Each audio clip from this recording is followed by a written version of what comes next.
नमस्ते बच्चों।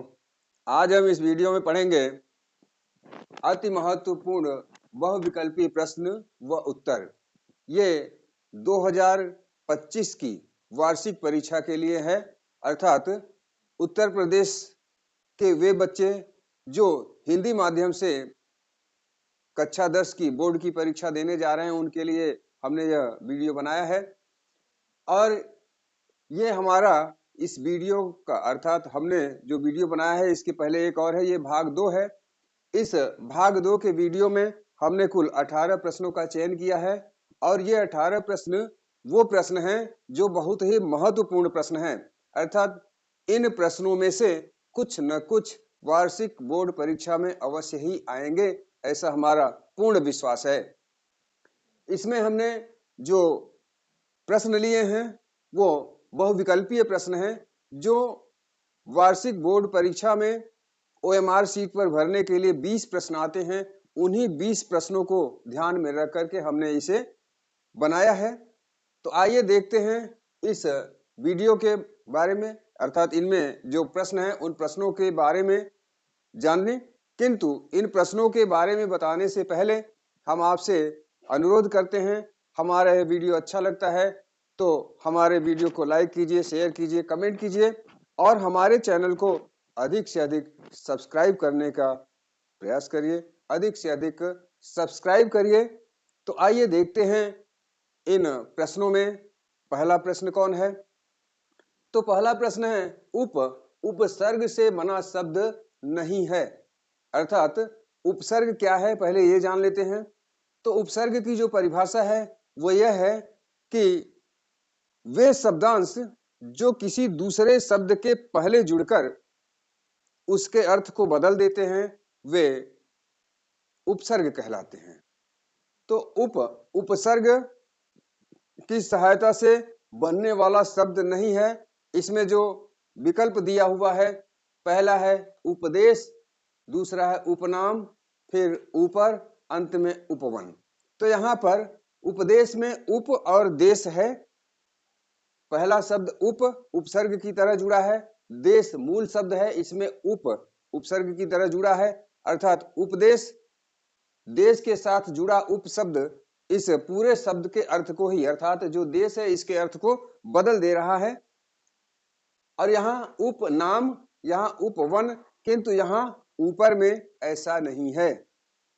दूसरी बात यह कि यहाँ जो उप में उ दिया हुआ है ये लघु है और इन तीन विकल्पों में लघु है जुड़ा हुआ, अर्थात ये तीनों उपसर्ग से बने हुए हैं, किंतु हमारा जो प्रश्न है वो यह है कि बना हुआ नहीं है।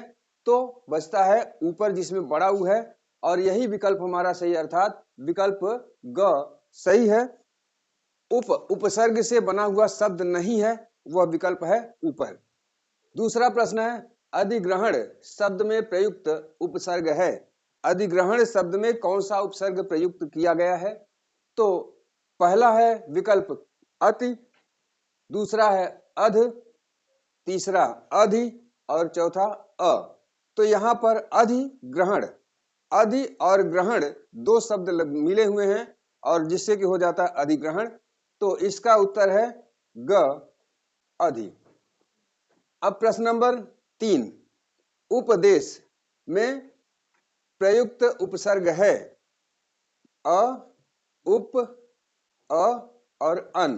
तो उपदेश, उपदेश, तो यहाँ पर उप अर्थात विकल्प ख सही है।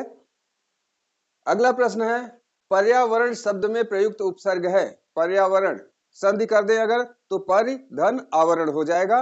यहाँ विकल्प जो दिया है पर्या, परि, वरण और प्र। तो इसका अगर हम पर्यावरण का विच्छेद कर देते तो हो जाता है परिधन आवरण, तो परि उपसर्ग हो जाता है। तो यहाँ पर विकल्प ख सही है। अगला प्रश्न है अनुग्रह शब्द में प्रयुक्त उपसर्ग है अन, अनु, अ और ग्रह। इन चारों विकल्पों में से कौन सा सही है। तो अनुग्रह का भी अगर हम विच्छेद कर दें तो हो जाएगा अनु धन ग्रह। तो अनु उपसर्ग होगा तो अनु, ये यहाँ पर विकल्प ख सही है।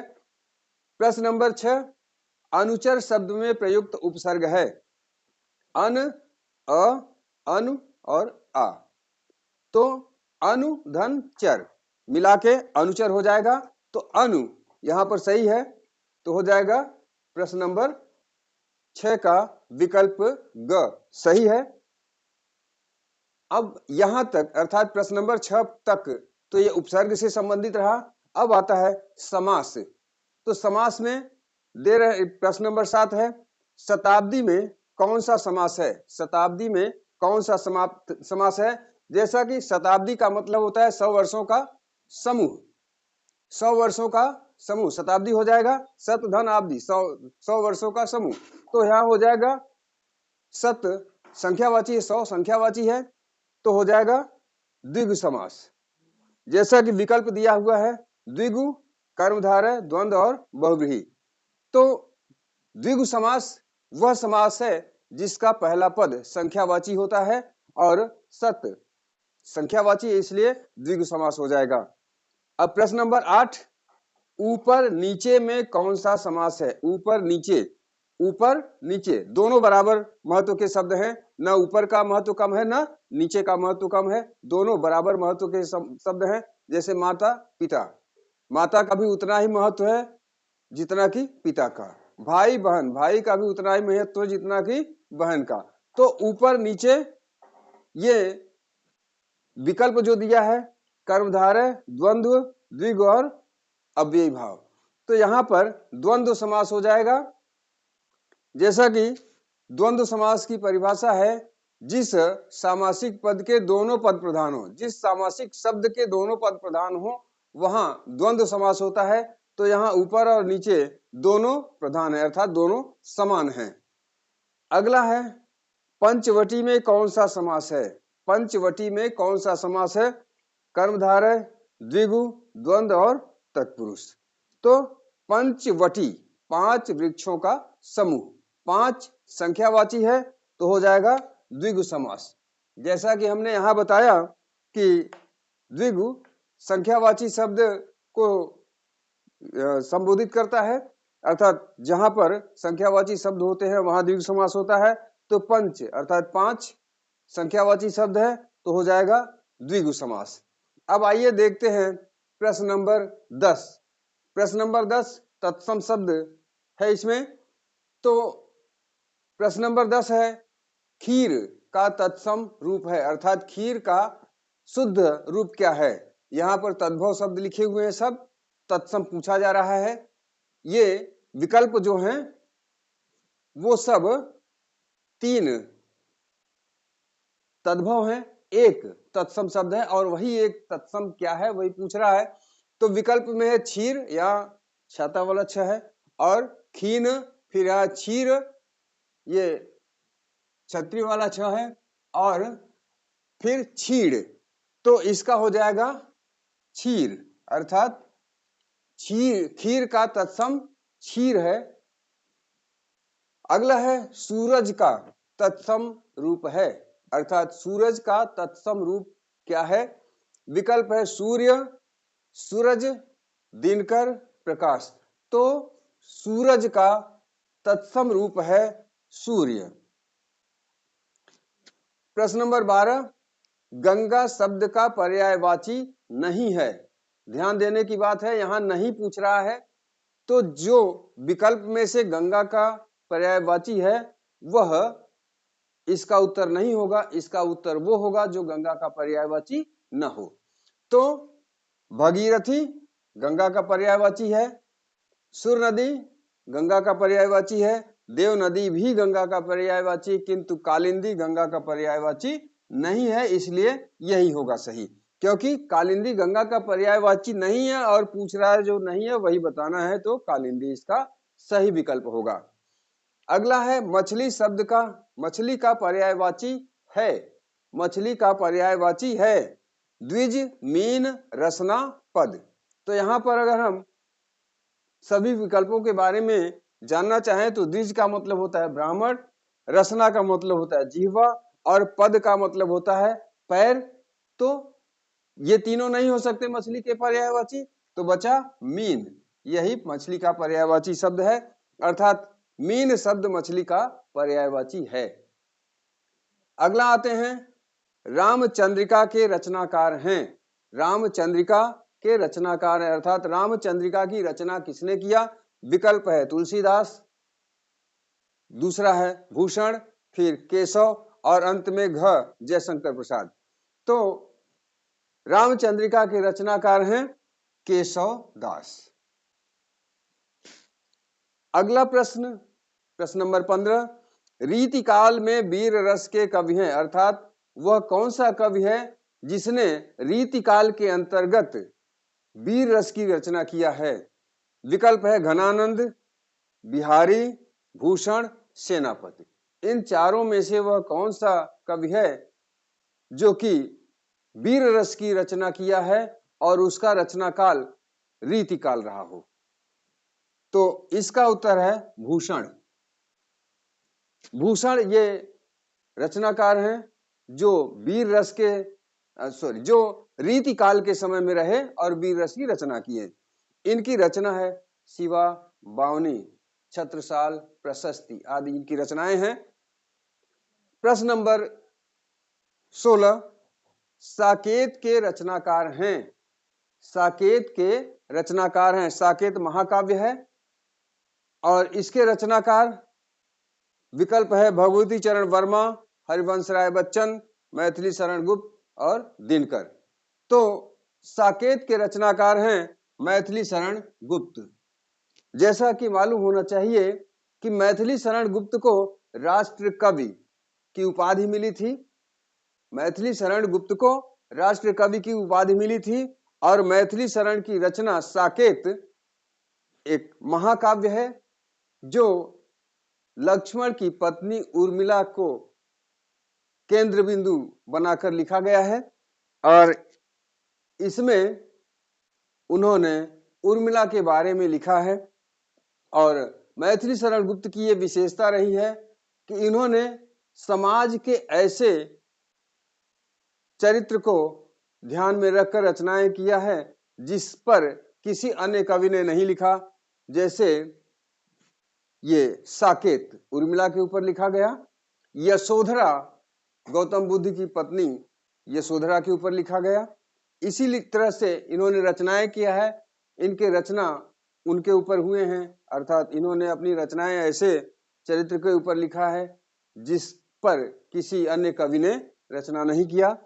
अगला प्रश्न है, दीपशिखा के रचनाकार हैं। दीपशिखा के रचनाकार अर्थात दीपशिखा किसकी रचना है? विकल्प है मैथिली शरण गुप्त, सुभद्रा कुमारी चौहान, महादेवी वर्मा और माखनलाल चतुर्वेदी। तो माखनलाल चतुर्वेदी तो नहीं है, सुभद्रा कुमारी चौहान भी नहीं है, मैथिली शरण गुप्त भी नहीं है, ये है महादेवी वर्मा। जैसा कि महादेवी वर्मा के बारे में जाना जाता है कि महादेवी वर्मा छायावाद के 4 स्तंभों में से एक हैं और वो 4 स्तंभ है प्रसाद, पंत, निराला, वर्मा, अर्थात जयशंकर प्रसाद जो कि छायावाद के जनक माने जाते हैं। पंत सुमित्रानंदन पंत, निराला सूर्यकांत त्रिपाठी निराला और वर्मा यही महादेवी वर्मा हैं जो कि छायावाद के 4 स्तंभों में से एक मानी जाती हैं। और इनकी रचना दीपशिखा इनके द्वारा लिखा गया 5वां काव्य संग्रह है जो कि सन 1942 में प्रकाशित हुआ था, अर्थात दीपशिखा का प्रकाशन वर्ष सन 1942 है। और अगला और अंतिम प्रश्न है, प्रिय प्रवास के रचनाकार हैं। प्रिय प्रवास के रचनाकार हैं, अर्थात प्रिय प्रवास की रचना किसने किया?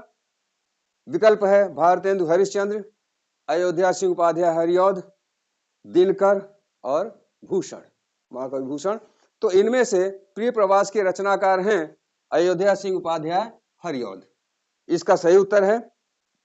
और प्रिय प्रवास के बारे में आपको पता होना चाहिए कि प्रिय प्रवास का नाम लिखने, प्रिय प्रवास की रचना करते समय उपाध्याय जी ने इसका नाम दिया था ब्रिजांगना विलाप। तो ब्रिजांगना विलाप नाम से उन्होंने रचना किया था, किंतु बाद में किसी कारणवश उन्होंने उसका नाम बदल करके प्रिय प्रवास कर दिया।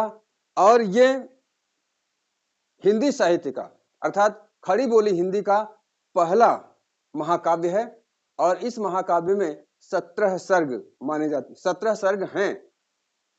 अयोध्या सिंह उपाध्याय के द्वारा लिखी गई पुस्तक प्रिय प्रवास इनका महाकाव्य है और उसमें 17 सर्ग हैं, जिसका पहले नाम इन्होंने ब्रजांगना विलाप रखा था, किंतु बाद में बदलकर किसी कारणवश उन्होंने प्रिय प्रवास कर दिया।